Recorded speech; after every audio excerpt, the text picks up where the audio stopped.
Según la SBS, hoy existen los fondos de CTS casi 20 millones de soles, ¿no? Más o menos 22.000 millones de soles. Ahora, hay que tener en cuenta que faltan todavía los abonos de mayo y de noviembre.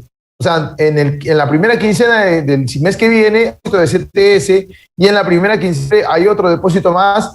Y recuerda que el plazo para hacer los retiros es hasta diciembre de año, hasta el 31 de diciembre. Entonces, si sumamos los 22.000 millones de soles potenciales y los abonos que vienen, pues superamos obviamente una cifra súper importante, ¿no? En la segunda semana de mayo aproximadamente se daría carta blanca, luz verde para que las personas puedan disponer de esta CTS. Como experto, ¿qué es lo más recomendable hacer con el dinero? ¿Se recomienda tener el dinero allí y esperar utilizarlo para una situación de desempleo? Este es el origen de la CTS. ¿Se debería utilizar una parte para consumo, una parte para atender la emergencia? Pero usted, que es el experto en finanzas personales, ¿qué le puede decir a la gente, a la audiencia de la República que en este momento lo está escuchando? Sí, mira, lo primero que hay que hacer con ese dinero es paliar mi crisis económica, ¿no? De alguna manera, si yo tengo para llegar a mi presupuesto mensual, porque tuve una crisis importante, porque me quedé, digamos, con menos ingresos, sigo trabajando en planilla. Recuerda que esto de la CTS es para aquellas personas que están en planilla. Entonces yo sigo en planilla, pero me redujeron el sueldo. O quizá tengo ganando lo mismo de sueldo, pero tuve que costear pues el tratamiento del COVID familiar mío o de mí mismo.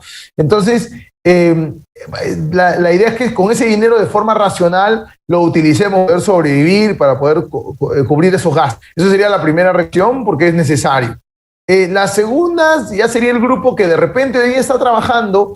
El COVID tuvo algunas deudas importantes el año pasado, ¿no? Recuerda que tuvimos 107 días de cuarentena y en ese momento me dieron suspensión perfecta. Hoy día estoy trabajando, pero en ese momento tuve suspensión perfecta. Entonces no tenía ingresos, por lo cual necesito ese dinero para poder cubrir las deudas que tuve que tomar, que hoy me tienen sobreendeudado.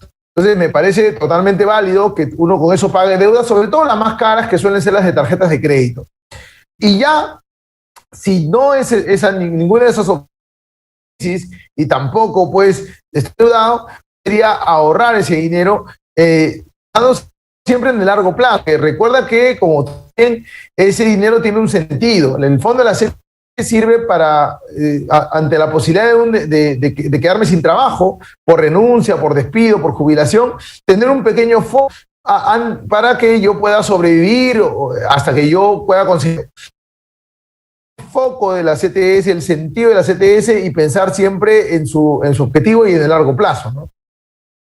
¿Qué dice la experiencia? ¿En qué han utilizado las personas en promedio ese dinero? Porque ya anteriormente, en el primer año de pandemia, se ha permitido el retiro de CTS, se ha permitido también el retiro de parte de las AFPs. ¿Qué dice usted? ¿Qué dice la experiencia respecto a estos retiros? ¿La gente en qué más lo ha utilizado? Sí, mira, como bien mencionas, cuando empezó la pandemia, el gobierno dispuso la posibilidad de que todos podamos retirar hasta 2.400 de nuestro fondo de la CTS, independientemente de mi nivel de ingresos o si yo seguía trabajando o no, digamos, ¿no? Y igual hubo 3 de AFP pasado también. Y la verdad que, bueno, hay 3 grupos, ¿ya? Hay un grupo que está destinando ese dinero pues a poder sobrevivir nuevamente, fue golpeado por la crisis, entonces necesita ese dinero y es totalmente válido que ese dinero lo utilice para poder solventar sus gastos, totalmente válido. ¿Por qué? Porque tiene menos ingresos que antes y obtiene más gastos que antes. Había un segundo grupo que yo ya lo invertía ese dinero. Como no necesitaba, no estaba en crisis económica, pero no le hacía mal tener un poco de dinero extra, lo invirtió. Entonces lo puso en una cuenta de ahorros, o lo puso en un fondo mutuo, o lo puso en inversión en un negocio, o con eso completó la cuota inicial del departamento. Ese tipo de inversiones también hubo. De alguna manera tampoco porque están pensadas en el largo plazo, están pensadas en el futuro. Siempre ahorrar es pensar en el futuro. Pero hay un tercer Tenemos grupo, preguntas. Sí, ¿cuál es el tercer público? Sí, ¿cuál es el tercer grupo antes de dar paso a la siguiente? Hay un tercer grupo, más bien, con él, no necesitaba plata, tampoco pensó en ahorrar y al gasto, ¿no? Con ese dinero se compró un televisor, con ese dinero se fue de viaje, dinero no se remodeló su casa, cosa que no es tu decisión, pero es lo menos recomendable, porque ese dinero no, tanto la AFP como la CTS, para el gasto, por lo menos su destino no es el gasto, sino su destino es estar preparado económicamente, jubilación en el caso de la AFP y ante el desempleo en el caso de la CTS, ¿no?